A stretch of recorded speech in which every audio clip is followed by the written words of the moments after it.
네, 안녕하세요. 저에 대한 잠깐 소개를 해드리겠습니다.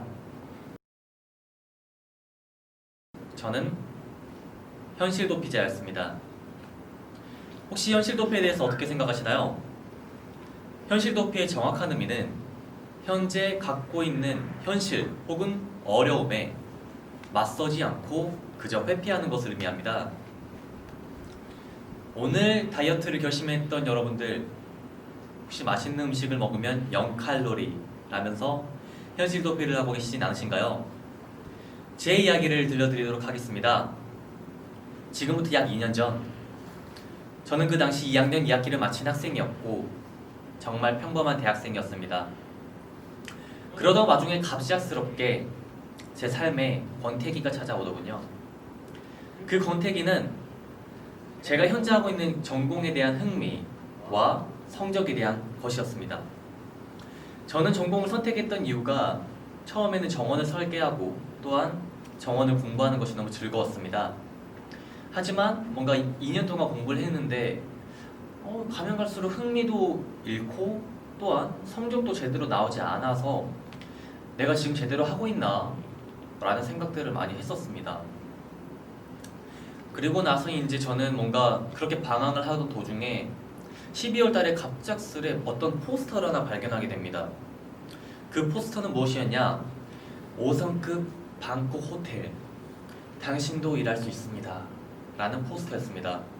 저는 이 포스터를 보고 뭔가 하고 싶다, 뭔가 내가 이걸 해도 되나? 라는 생각도 들면서 정말 호기심이 많이 갔던 것 같아요. 하지만 문제는 이거였죠. 호텔에 대한 일, 공부, 그리고 영어를 잘하는 것도 아니었기 때문에 뭔가 굉장히 한 달 동안 이거 해야 돼, 말아야 돼 라는 고민을 정말 많이 했던 것 같습니다. 그러던 도중에 한 달이 지나고 나서 저는 결심을 했죠. 나는 이걸 하고 싶다. 그 이유가 무엇이었냐? 이대로 시간을 보낸다면 1년 혹은 2년 졸업하고 취업하고 그러다 결혼하고 너무 평범하잖아 라는 생각들을 좀 많이 했었습니다. 그래서 저는 그 해외 인턴에 지원을 하였고 면접을 약 5번을 보고 합격을 했습니다. 그리고 3월 저는 방콕에 올라가는 비행기에 탔고 비행 약 6시간을 하여 방콕 공항에 내렸습니다. 그리고 공항에 내려서 딱 첫 문을 나갔는데 날씨가 너무 더운 거예요. 전 동남아 처음 갔었는데 막 덥고 습하고 해서 막 나갔는데 공기가 막 탁 막혀요. 그랬었습니다. 그리고 나서 공항을 거쳐 호텔로 가기 위해 택시를 잡았습니다. 그리고 나서 이제 택시를 타고 이제 약 밤 11시쯤에 호텔로 가는 길에 이런저런 생각을 정말 많이 했던 것 같아요. 물론 가기 전에는 뭔가 어떤 곳일까? 혹은 내가 잘할 수 있을까? 라는 고민을 좀 많이 했지만 가서 보니까 이제 정말 저 혼자인 거예요. 주변에 아무도 없고 친구도 없고 가족도 없어. 저기 나 혼자야. 그런 생각으로 뭔가 이제 택시를 타면서 호텔에 도착했습니다. 그리고 다음날 첫 출근이 됐습니다. 저는 그렇게 바라던 호텔 유니폼을 입고 또 구두를 신고 머리를 하고 또 이제 그 명찰까지 딱 하니까 저의 뭔가 그 로망, 설렘들이 막 실현된 것 같은 그런 기분이 들었어요. 너무 좋았어요. 그리고 나서 출근을 하고 이제 팀원들 만났는데 이제 태국이 행복의 나라라 그러잖아요. 그 이유가 이제 사와디캅을 할 때 다들 웃으면서 합니다. 사와디캅. 저는 정말 뭔가 이 인사가 너무 기분 좋다.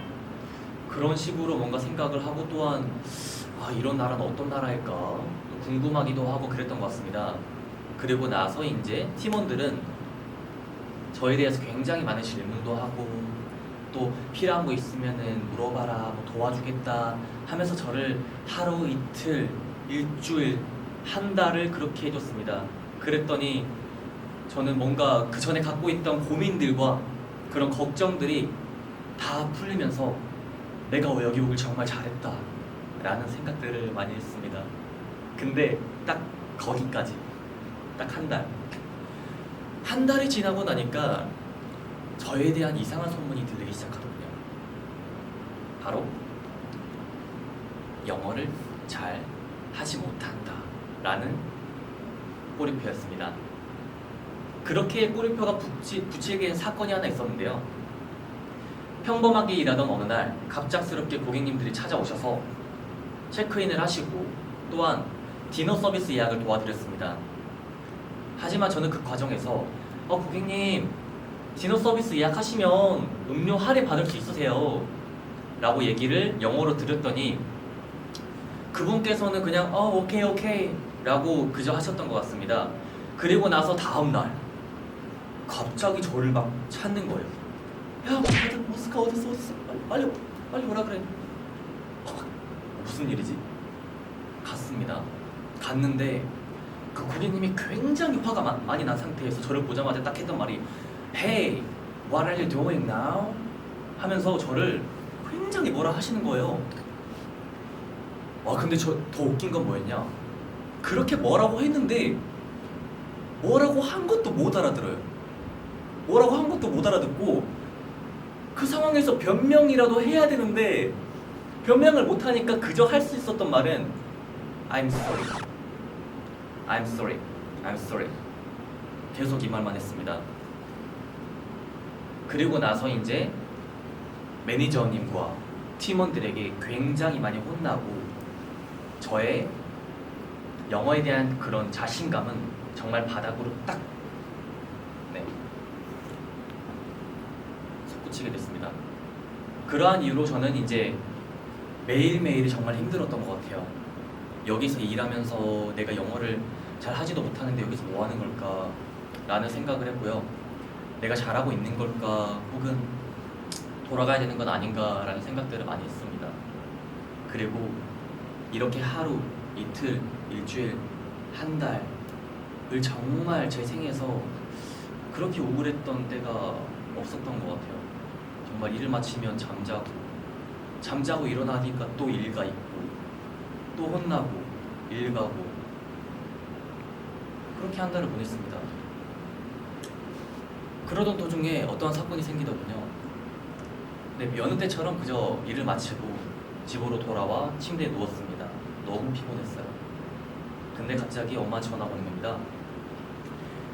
아직도 기억이 나는 게 그 어머니의 첫 마디가 기억이 나네요. 아들 잘 지내지? 혹시 어려운 건 없고? 라는 얘기를 들었을 때 저는 그에 대한 답을 하지 못했습니다. 이 상황에서 내가 잘 지낸다고 해야 하는지 혹은 잘 못 지낸다고 해야 하는지 5만 가지 생각이 들면서 전화를 끊고 나서 다시 한번 생각을 했습니다. 내가 잘하겠다고 했는데 분명 자신감 갖고 패기 갖고 왔는데 난 지금 너무나도 힘들어. 돌아가고 싶어. 이 길은 내 길이 아닌 것 같아 라는 식으로 생각을 정말 많이 했습니다. 그러던 와중에 어머니의 전화를 받고 저의 생각은 180도 바뀌었죠. 내가 지금 여기서 잘하겠다고 왔는데 지금 뭐 하는 거지? 지금 내가 이렇게 잘 못 지내는 걸 나의 친구들 혹은 가족들이 알면 뭐라고 생각할까? 라는 생각으로 저는 바뀌어야겠다라는 생각을 했습니다.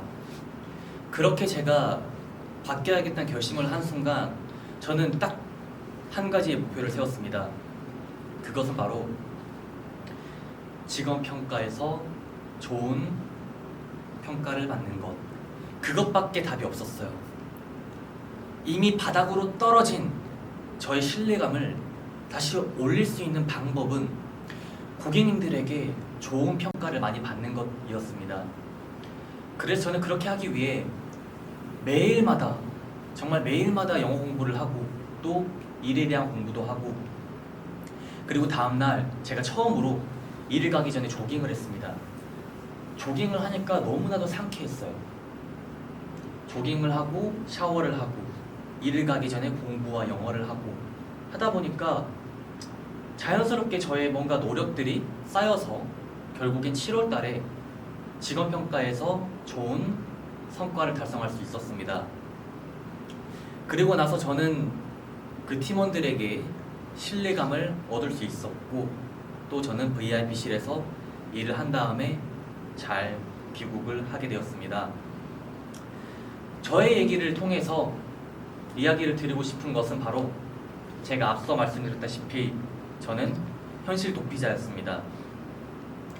제가 해야 하는 대학 공부 혹은 이 상황들에 맞서기 싫고 그저 도망가다시피 해외로 나갔어요.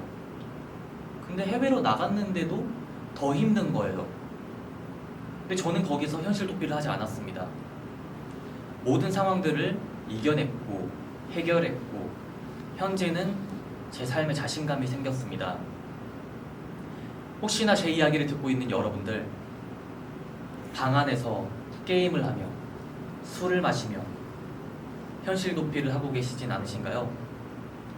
저의 이야기가 여러분들에게 공감이 되고 혹은 어떠한 가르침이 있었으면 좋겠습니다. 감사합니다.